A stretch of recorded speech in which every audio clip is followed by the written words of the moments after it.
Macherla municipal chairman గా ప్రమాణ స్వీకారం చేసిన షేక్ మదర్ సాహెబ్, వైస్ చైర్మన్ గా ఎర్రాకుల యాదవ్, సిద్ధమ్మ మాచర్ల మున్సిపల్ కార్యాలయంలో మున్సిపల్ చైర్మన్, వైస్ చైర్మన్ ఎన్నిక జరిగింది.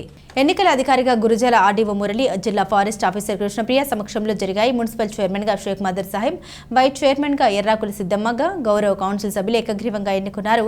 ఎన్నిక కాబడిన వారికి అధికారులు డిక్లరేషన్ పత్రాలు అందించారు. అనంతరం మున్సిపల్ కమిషనర్ వేణుబాబు ఎన్నిక కాబడిన chairman Shaik Madar Saheb, vice chairman Errakula Yadav, సిద్ధమ్మచే ప్రమాణ స్వీకారం చేయించారు.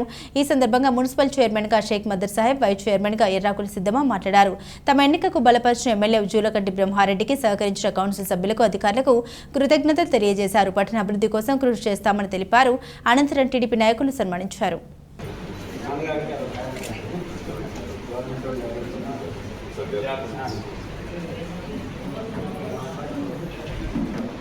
జరగాలి కాబట్టి సేమ్ ఇంకా జరిగినట్లుగానే మీ యొక్క ప్రపోజల్ చేయడం, తర్వాత అట్లాగే సెకండ్ చేయడం కూడా చేయాలని చెప్పి మేము అందరూ కోరుతా ఉన్నాం.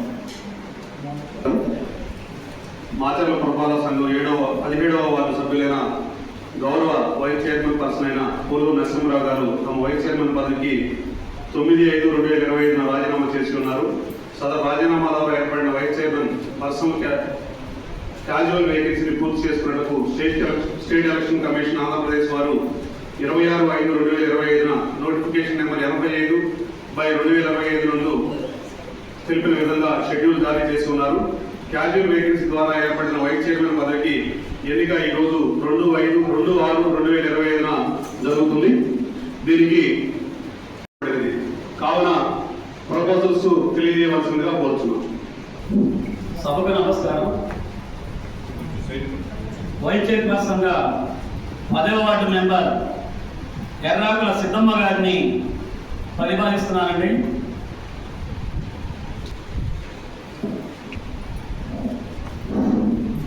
నేను 18వ వార్డు కౌన్సిలర్ని అందుకే మన వారి డిక్లరేషన్ నోటీస్ తీసుకోవాల్సిందిగా కోరుతున్నాం.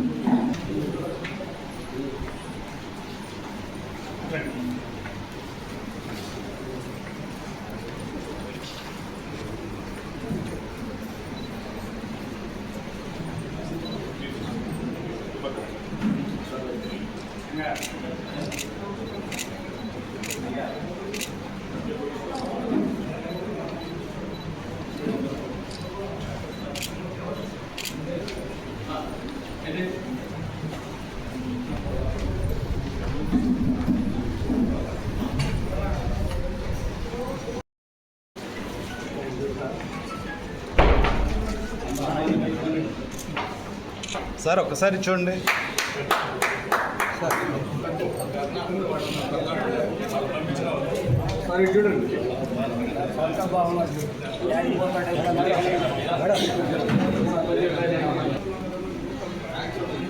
సార్ మీ అందరి సాక్షిగా, మా కౌన్సిలర్ల సాక్షిగా, విలేకరుల సాక్షిగా షేక్ మదర్ సాహెబ్ను నేను మాచర్ల మున్సిపల్ యొక్క చైర్పర్సన్ అయినందున శాసనం ద్వారా స్థాపితమైన భారత సంవిధానము యథార్థమైన శ్రద్ధ నిష్ఠలను కలిగి ఉంటుందని భారతదేశం యొక్క సార్వభౌమతను మరియు అఖండతను సమర్థిస్తుందని కౌన్సిల్ యొక్క చైర్పర్సన్ అయినందున శాసనము ద్వారా స్థాపితమైన భారత సంవిధానమున యథార్థమైన శ్రద్ధానిష్టలను కలిగి ఉందని భారతదేశం యొక్క సార్వభౌమతను మరియు అఖండతను సమర్థించునని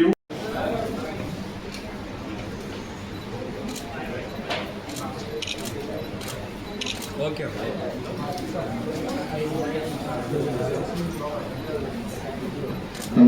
దగ్గర